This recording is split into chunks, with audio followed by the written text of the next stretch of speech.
חיים שאחרי המוות. יכול להיות יכול להיות שאין, אפשר לדעת. יש חיים לאחר המוות. וואלה, לא יודע. שאלה פילוסופית, אין לי שמן של מושג.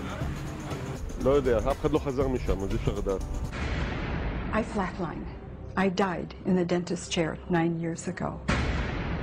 I looked at my mom and I felt how scared and panicky she was, and I looked at my dad and I could see them carrying my limp body out of the water, and they were working on it.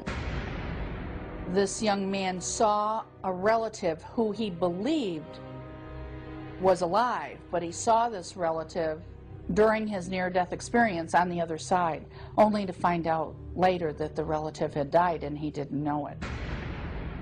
The near-death phenomenon alone challenges humankind to redefine life as well as death. It's known as near-death experience, and someone who's made a special study of the subject is British neuroscientist Peter Fenwick. Near-death experience is surprisingly common. In the Gallup poll in the States, 15%, that's 15% of Americans have had a near-death experience, and 5%, that's 1 million Americans, have been in what they call the light. It's an amazing number of people. And what is it these people actually see and feel?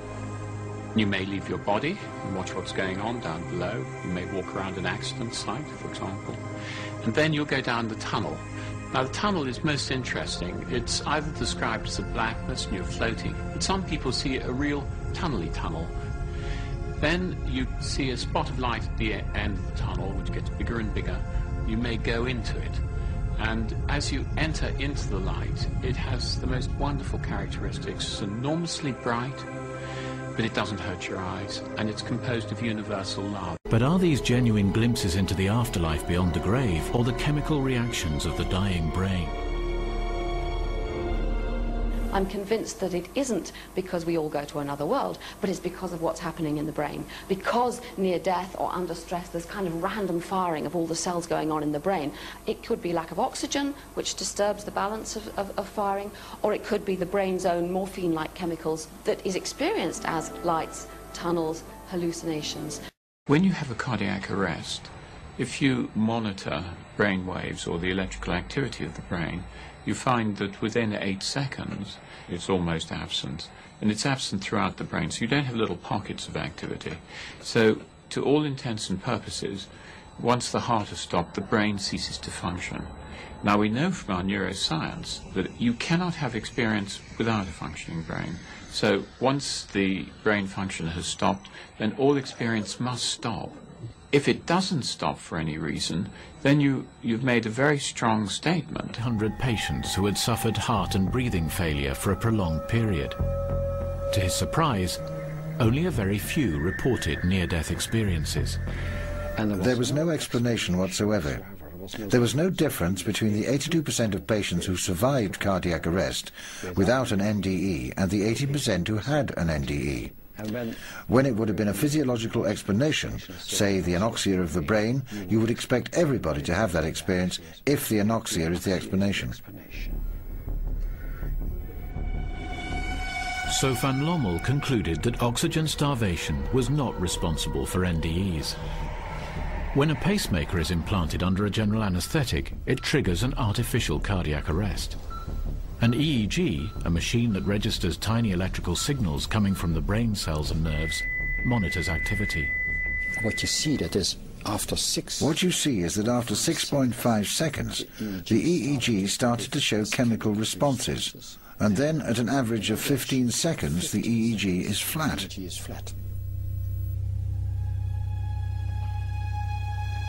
Van Lommel believes that on the brink of death, there is a 6-second window when the brain is triggering specific chemicals that might cause hallucinations.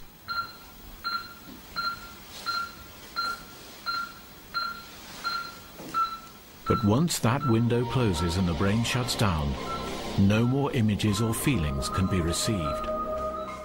We're back to continue our discussion about near-death experiences with Dr. Jeffrey Long, founder of the Near-Death Experience Research Foundation. What is it exactly that gives you faith that there's an afterlife, or makes you think that there might be?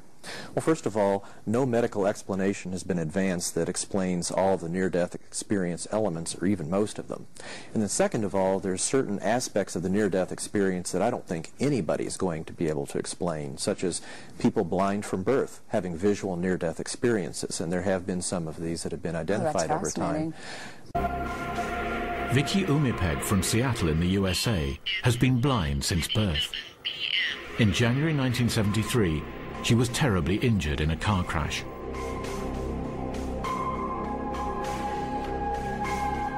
I had a skull fracture, concussion, neck injury, back injury, leg injury, and I was dead for 4 minutes. Vicky's heart had stopped. Was she clinically dead, or just in a deep coma?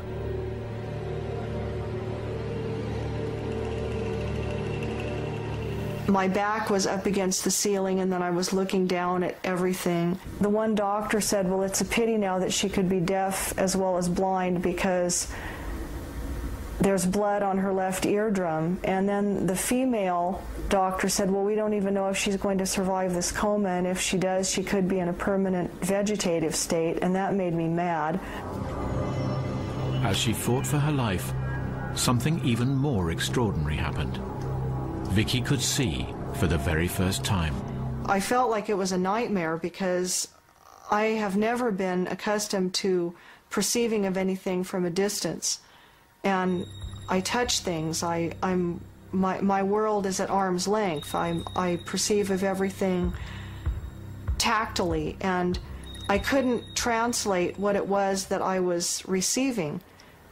And it was scary to be able to, a lot of people have asked me, well, wasn't it wonderful to see? Actually, no, it wasn't. It was terrible initially.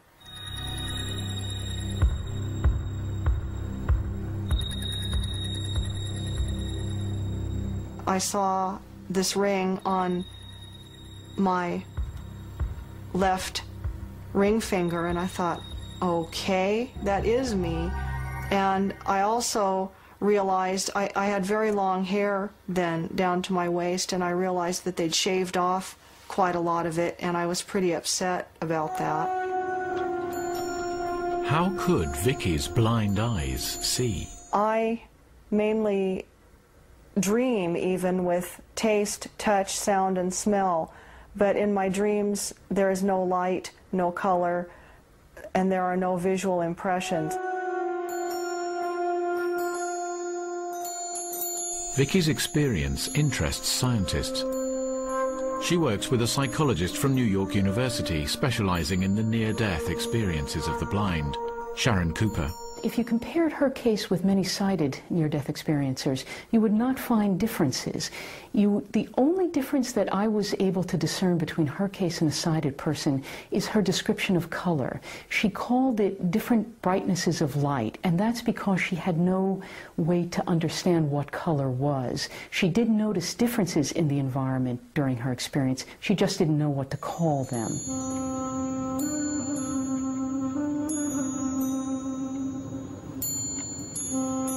Vicky Umipeg survived and returned to her world of darkness. She still has no doubt that for just a few minutes, she was able to see. I do know that there are many people who are going to be skeptical and who don't understand and who don't believe what I say, but I know what I experienced, I know what I saw, I know what I heard, I know what I felt. And so I just leave it at that.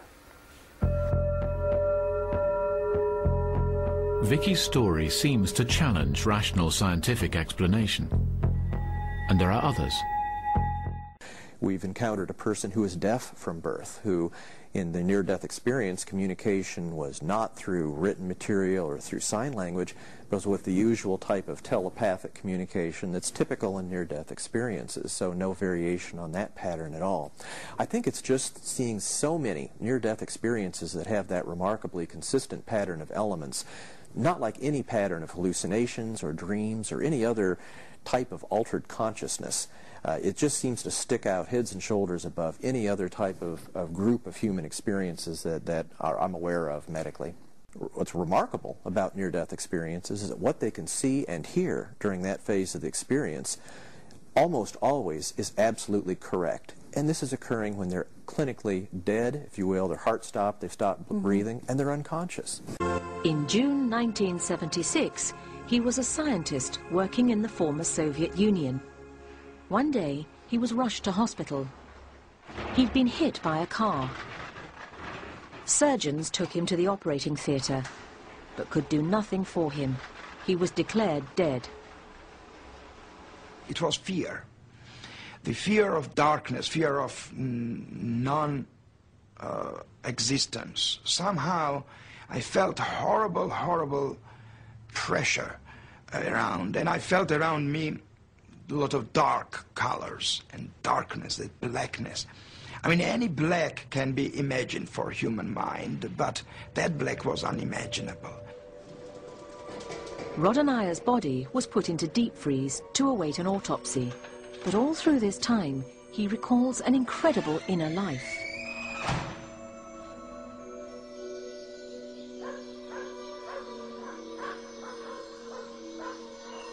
He claims he went back to his house where he saw his wife grieving for him.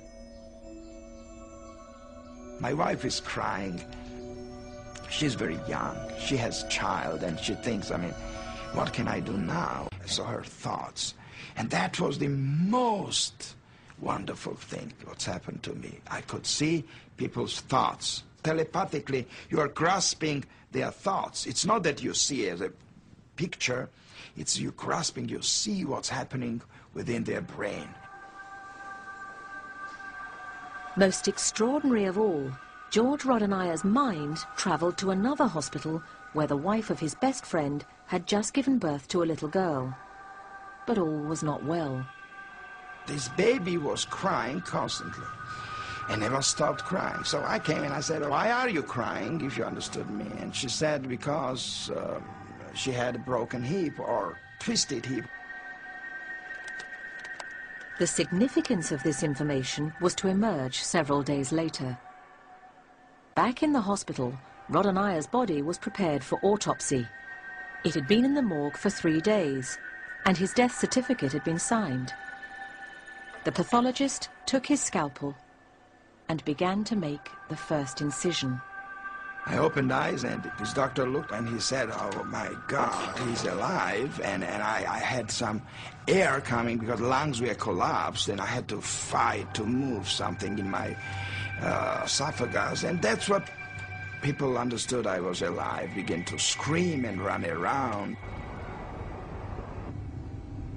George Rodonia recovered from his ordeal, but he vividly remembered his extraordinary experiences. Above all, the crying baby, the daughter of his friend. Rodonia immediately alerted his doctor that something was wrong. You see how she's crying, why don't you do something? And he said that they tried everything, but they didn't know, so he left. And it was right. She had broken, twisted hip.